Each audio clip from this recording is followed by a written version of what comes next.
Kembali bersama kami di Sindo Today. Pemirsa, salah satu keluarga ART yang menjadi korban kebakaran ruko di kawasan Mampang, Jakarta Selatan mendatangi lokasi kebakaran untuk mencari putrinya. Tangis haru tak terbendung saat sang ibu mengetahui putrinya menjadi korban kebakaran.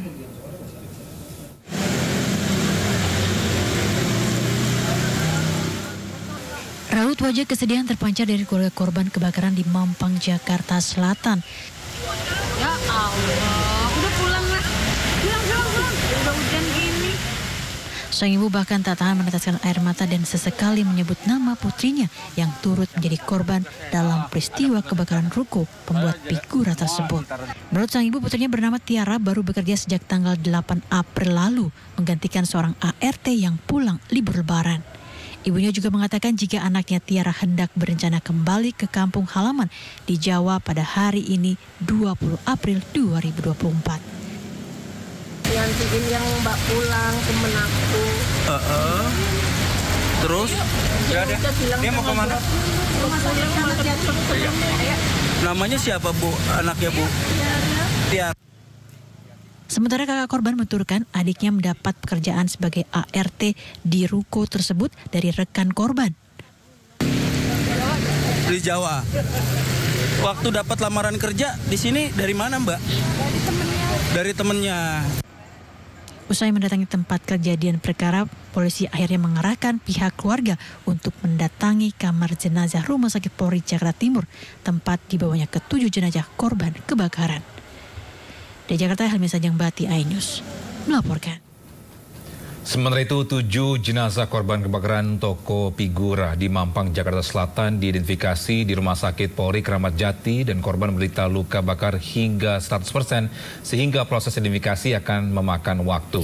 Sementara tim Inafis Polda Metro Jaya melakukan olah TKP untuk menyelidiki kasus kebakaran yang menewaskan 7 orang ini.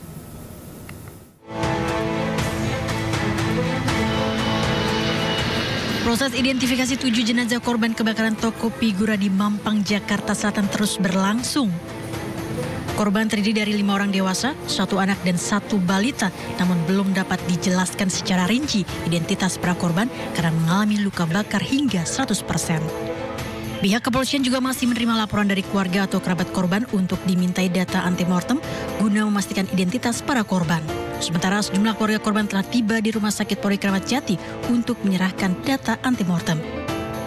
Jadi nanti tim dari Polda Metro Jaya juga akan mengidentifikasi dan mencari informasi pada keluarga yang sekarang sedang di rumah sakit. Karena kondisi jenazah ini juga termasuk kondisi dengan luka bakar yang lanjut. Jadi stadiumnya grade-nya grade 4 ya, 3-4. Jadi memang barangkali nanti perlu pemeriksaan DNA juga. Ya, hampir 90-100%. Di body bag itu kita akan matchingkan dalam satu keluarga atau bukan, siapa saja, kekerabatannya bagaimana.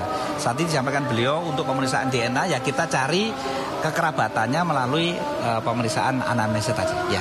Sementara tadi dari tim saya yang di TKP sudah ada beberapa, tapi kita akan dalami lagi. Tim dokter Rumah Sakit Polri Kramat Jati juga telah mendirikan posko antemortem dan postmortem di gedung DVI dan instalasi forensik RS Polri. Posko didirikan untuk membantu proses identifikasi jenazah sebelum diserahkan ke pihak keluarga. Secara detail, data antemortem meliputi pakaian, perhiasan, aksesoris, tanda lahir, bekas luka, tato, dan sampel DNA dari anggota keluarga kandung. Sedangkan postmortem meliputi sidik jari, golongan darah, DNA, serta konstruksi gigi. Data tersebut nantinya akan dicocokkan dengan data postmortem yang dimiliki tim forensik Rumah Sakit Polri. Dari Jakarta, tim liputan iNews melaporkan.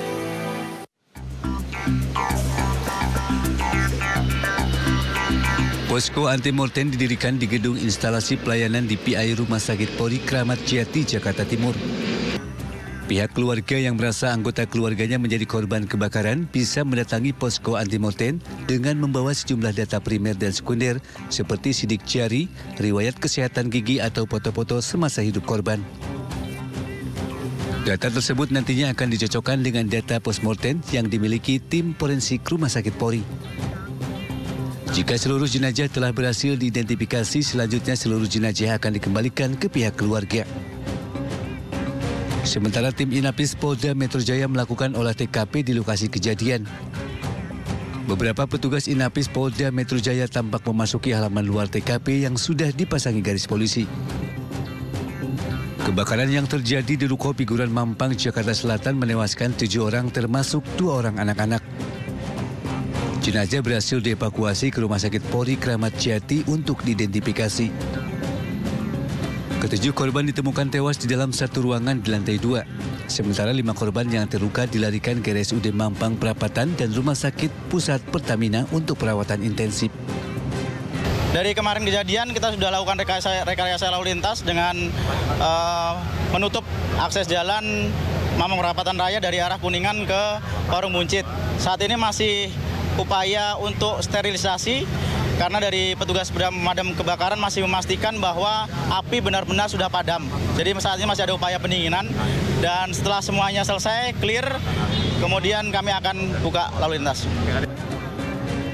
Kebakaran diduga alat kompresor meledak di ruang basement hingga memicu kebakaran api di gedung 4 lantai tersebut. Tim Liputan iNews melaporkan. Bisa korban tewas akibat kebakaran di kawasan Mampang Perapatan, Jakarta Selatan Kamis malam akhirnya berhasil diidentifikasi. Ya, dan untuk mengetahui informasinya kami sudah terhubung dengan rekan Ayu Pratiwi yang kini berada di Rumah Duka Jelambar, Jakarta Barat. Ayu, bagaimana situasi terkini di Rumah Duka dan apakah sudah banyak kerabat yang hadir di sana? Ya, Galuh dan juga pemirsa, situasi terkini di Rumah Duka Jelambar saat ini terpantau sepi, belum terlihat adanya kerabat ataupun keluarga yang hadir. Namun berdasarkan data yang kami dapatkan dari pihak Rumah Duka menyebutkan memang jenazah sudah tiba di Rumah Duka tepat di jam 1 dini hari. Dan adapun memang serangkaian proses yang nantinya akan dilakukan di Rumah Duka meliputi yang pertama akan ada proses pemandian jenazah dan juga penggantian peti yang nantinya barulah jenazah yang dalam peti akan dibawa ke dalam ruangan. Nantinya dipersilahkan kepada seluruh sanak keluarga dan juga kerabat terdekat untuk melayat dan melakukan doa bersama. Namun kami hingga saat ini masih berusaha Galuh, Togi dan juga pemirsa untuk menghubungi keluarga karena memang kami sudah tiba di sini sejak jam 6, bahkan hingga saat ini sudah lebih dari jam 8 pagi belum terlihat adanya keluarga yang hadir satupun. Dan tadi kami juga memantau untuk lokasi di Rumah Duka ataupun ruangan yang digunakan juga masih terlihat kosong dan sangat sepi sekali. Dan memang hingga saat ini kami masih belum bisa mendapatkan gambar ataupun kami tidak bisa memberikan gambar kepada pemirsa yang di rumah karena memang terkait dengan perizinan kami tidak diperkenankan untuk mengambil gambar sebelum ada izin dari keluarga. Dan mari kita nantikan pemirsa nanti kelanjutannya seperti apa. Demikian kembali ke studio. Ya, terima kasih Ayu Pratiwi atas informasinya. Ini melaporkan langsung dari Yayasan Jabar Agung, Rumah Duka Jelambar, Jakarta Barat. Selamat bertugas kembali dan salam sehat.